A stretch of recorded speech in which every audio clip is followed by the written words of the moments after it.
বাজারবাসী, আসসালামু আলাইকুম। আমি খায়রুন আক্তার। চুনারুঘাট উপজেলা নির্বাচনে আমি মহিলা ভাইস চেয়ারম্যান প্রার্থী।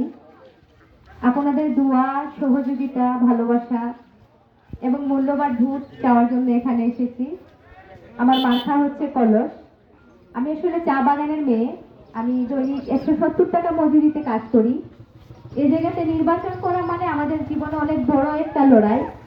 ইতিহাসের প্রথম পাতায় হয়তোবা চা বাগানের কোনো নারী 170 টাকা মজুরিতে কাজ করে উপজেলার অংশ নিয়েছে, আর সেটা হচ্ছে আমি। আসলে আমরা সবাই জানি যে যারা উপজেলা পর্যায়ে আছে মহিলা ভাইস চেয়ারম্যান ক্যান্ডিডেট, তাদের মুখ থেকেই শুনেছি যে উপজেলায় নির্বাচন করলে পরে সেখানে চেয়ারে বসলে পরে নাকি কোনো কিছুই দেওয়া হয় না।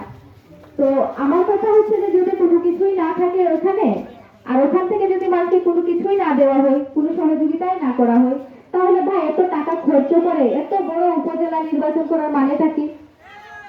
কোনো মানে নেই। তো তো আমি যারা এখানে উপস্থিত আছে, আমি তাদেরকে এটা বলতে পারবো না যে আমি উপজেলা নির্বাচন করে যদি পাস হই আপনাদের সবার দুয়ায়, সবার সহযোগিতায় এবং আপনাদের মহামূল্যবান ভোটে, আমি এটা বলতে পারবো না কি করতে পারবো। ভাই মিথ্যা বলে হাসার চাইতে তো সত্যি বলে কাদাটাও ভালো। তবে মিথ্যা বলতে চাই না।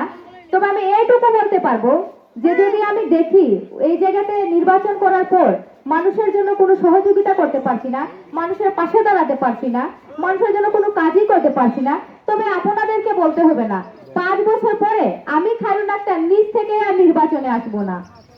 কেননা আমি সর্বসময় মানুষের জন্য কাজ করে এসেছি। পদে না থেকেও চা শ্রমিকদের জন্য কাজ করে এসেছি। কেন আমি গ্রামে কাজ করার সুযোগ পাইনি, কেননা ওরকম পরিস্থিতি হয়ে ওঠেনি বিধায় কিন্তু আমি গ্রামের মানুষের জন্য কাজ করতে পারিনি। তবে আমি উপজেলা পর্যায়ে যদি পাস করি তাহলে পুরো উপজেলাবাসীকেই নিয়ে কাজ করার দায়িত্ব আমার। আমি সবাইকে সমান চোখে দেখবো, সবাইকে সমানভাবে ভালোবাসবো। কেননা উপজেলাবাসী যারা আছে সবাই আমাকে ভোট দিবে, তাহলে সব মানুষগুলো তো আমার হয়ে যাবে, তাহলে তো আর আমার বাইরের কেউ হবে না।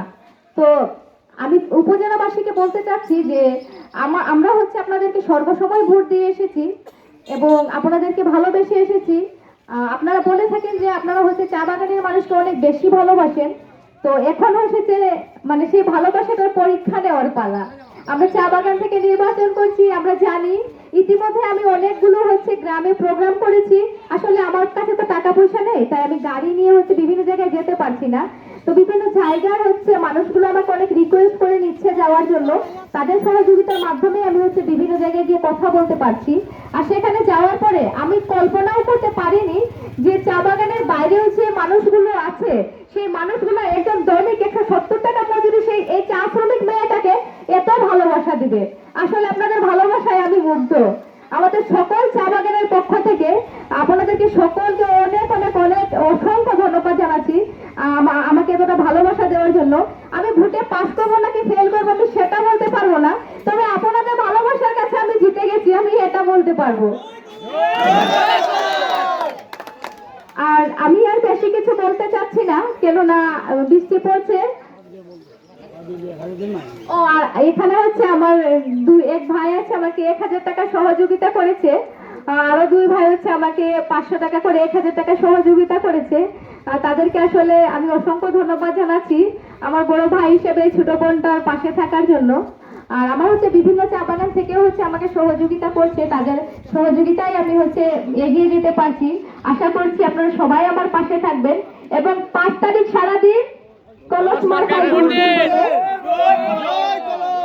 5 তারিখ সারাদিন কলস মার্কায় ভোট দিন, এই বলে আমি আমার সংক্ষিপ্ত বক্তব্য সমাপ্ত করছি। আমার কথাতে যদি কোনো ধরনের ভুল ত্রুটি হয়ে থাকে আপনারা আমাকে আপনাদের মেয়ে, আপনাদের বোন, আপনাদেরই আত্মীয় স্বজন ভেবে ক্ষমা করে দিবেন। কেননা আমার বাবা নেই, আমার বড় ভাইয়ে নেই। আপনারাই আমার ভাই, আপনারাই আমার বাবা, আপনারাই আমার আত্মীয় স্বজন। অসংখ্য ধন্যবাদ জানাচ্ছি সবাইকে আমার কথাগুলো মনোযোগ সহকারে শোনার জন্য। আসসালামু আলাইকুম।